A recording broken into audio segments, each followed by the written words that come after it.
congratulations.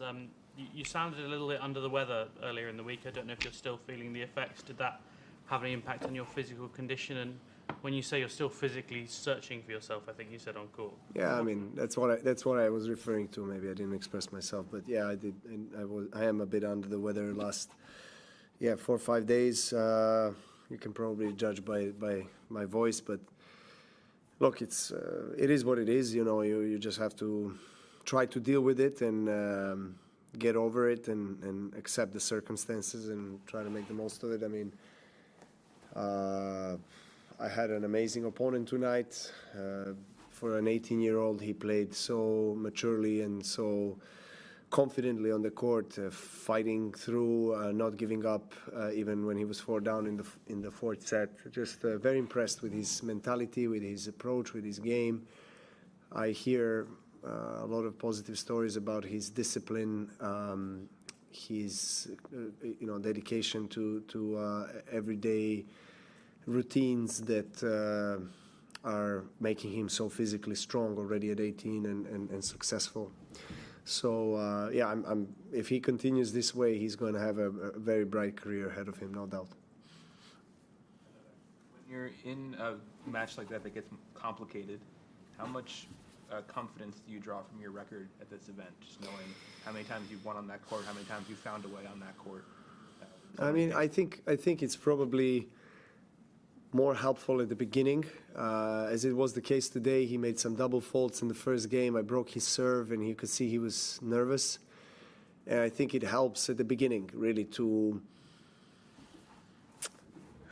kind of make your presence even bigger on the court when they're calling out the achievements and the scores and everything that you basically achieved on this tournament. I think it's impossible for players not to hear that and not to feel that. So, especially for a young player like him. But then I played one loose game in the second set, handed him the break, I rebroke, but I could feel that, you know, he's starting to feel more comfortable. He's not missing as much. It was some grueling rallies. I mean, very physical game. I mean, almost 4 hours for 4 sets. It felt at some point that I was playing myself in the mirror, really.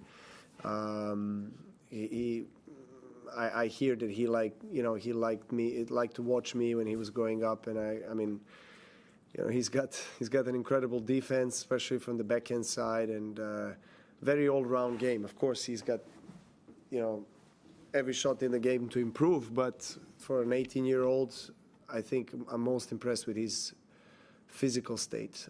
His legs are so super strong and so solid, and also mentality. You know, he came out there not with a desire to just, you know, play a nice set or enjoy the experience, but rather to win. So, yeah, kudos to him. It was impressive. I don't think that the achievements here really wins a match, but it does help at the beginning to maybe, you know, get off to a good start, which was the case. But then again, he didn't win the match for me tonight. Given that you have a little extra recovery time and you haven't been, you know, feeling your best, like, how do you sort of plan the next 2 days? Will you actually take some time? Well, I will discuss with my team tomorrow, see if I maybe skip practice tomorrow, tennis practice, and maybe do some light work, gym, you know, jog, and, you know, some specific exercises that just to keep my body in shape. I've done it. I mean, last year I haven't practiced in between any match, really. It was different circumstances because I was injured, but I think now with 2 days it's quite useful after playing 4 hour opening round. But so let's see how I wake up tomorrow, and then we'll play it by ear. Last one in English. They're trying out a new policy of letting people from the crowd into the stadium between each game. I think I heard you make some comments about that. What are your thoughts about that? I did not know about that new policy or new rule. Look, I mean, I understand the motive behind it, you know, is to enhance and improve the experience for fans, right? So we do play for fans. We want fans to have I have a great, thrilling experience of being out on the court.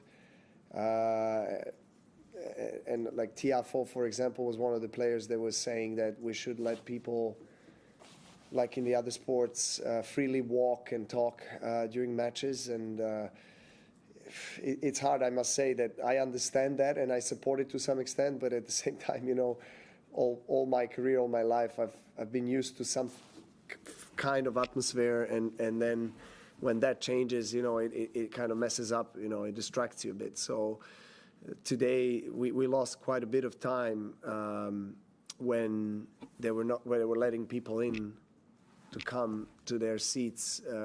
Even though it was not a changeover, we would wait. You know, my opponent would wait for them to have, you know, to sit down. So it was dragged a lot.